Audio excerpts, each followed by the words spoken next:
the bike? Yes, it's lovely. Very different. It's exactly as I always said, it's completely different than other bikes. Yes, it is. Yeah.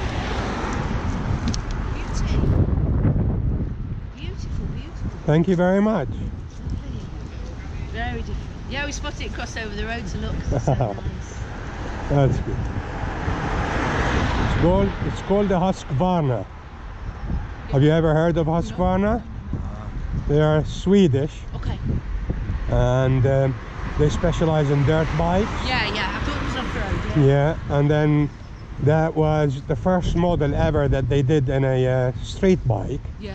And then they only did it for 2 years. Yeah. And then stopped.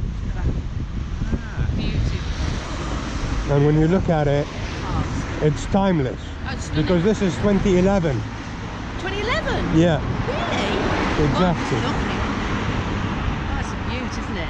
It is stunning, because you spotted it a mile off, didn't you? No. Interesting. You're a biker? No. No. Just interesting looking bike. But that's good. Yeah. You know, that Well, it attracts non-bikers. Beauty is in anything. Good design. Exactly. Is in anything. Absolutely. You know? Absolutely anything. Yeah. Nature or in man-made stuff. It's. And I'm testing cameras. That's why I have 2 of them on my helmet. I don't usually ride like Oh, you're this. testing them. Yeah. See which one is better. Yeah. Trying them out. Yeah. Thank you. Well, thank you for showing them. Have a happy new year.